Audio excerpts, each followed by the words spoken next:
Video में हम समझेंगे formula for uniformly accelerated motion. इसे समझने के लिए हमें कुछ बेसिक टर्म्स और उनका आपस में रिलेशन समझना होगा। तो चलिए इसे हम बेसिक से शुरू करते हैं। मोशन को समझने के लिए हम कुछ बेसिक फिजिकल क्वांटिटी का यूज करते हैं, जैसे पोजीशन, टाइम, वेलोसिटी और एक्सेलरेशन। आइए इन्हें एक एक करके समझते हैं। जैसा कि हम जानते हैं, जब टाइम के साथ पोजीशन चेंज होती है तब उसे हम वेलोसिटी कहते हैं। इसे हम v से डिनोट करते हैं और मैथमेटिकली इसे हम कुछ इस तरह से रिप्रेजेंट करते हैं। साथ ही जब वेलोसिटी टाइम के साथ चेंज होती है तब उसे हम एक्सेलरेशन कहते हैं। इसे हम a से डिनोट करते हैं और इसे हम कुछ इस तरह से रिप्रेजेंट कर सकते हैं।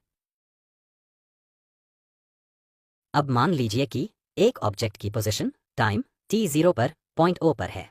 कुछ टाइम इंटरवल बाद यह ऑब्जेक्ट कुछ डिस्टेंस ट्रैवल करता है और पॉइंट A और B तक जाता है। मान लीजिए कि इस ऑब्जेक्ट की डिस्प्लेसमेंट टाइम t1 पर x1 और t2 पर x2 है। आइए इस कंडीशन में वेलोसिटी टाइम रिलेशन को कैलकुलेट करते हैं। जैसा कि हम जानते हैं कि acceleration change in velocity by time interval के इक्वल होता है। इसे हम a से डिनोट करेंगे।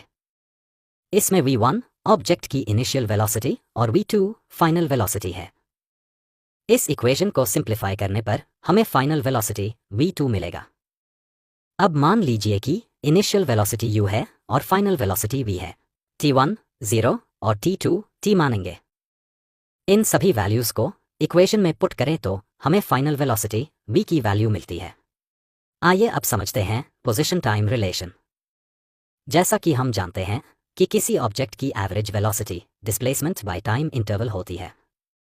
इसे हम कुछ इस तरह रिप्रेजेंट कर सकते हैं।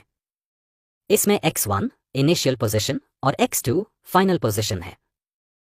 इस इक्वेशन को सिंप्लीफाई करने पर हमें कुछ यह वैल्यू मिलती है। एवरेज वेलोसिटी को हम कुछ इस तरह से भी कैलकुलेट कर सकते हैं। इस वैल्यू को हम पिछले इक्वेशन में पुट करेंगे। अब हम वेलोसिटी टाइम रिलेशन से v2 की वैल्यू पुट करेंगे। इस इक्वेशन को सिंप्लीफाई करने पर हमें कुछ यह वैल्यू मिलती है। अब इक्वेशन में हम t1 0, t2 t, x1 0 और x2 को x पुट करेंगे।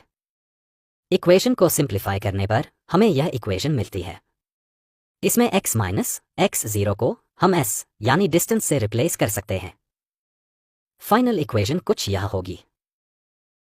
आइए अब समझते हैं पोजीशन वेलोसिटी रिलेशन। पहले हम एक्सेलरेशन इक्वेशन से टाइम की वैल्यू फाइंड करेंगे। अब हम डिस्प्लेसमेंट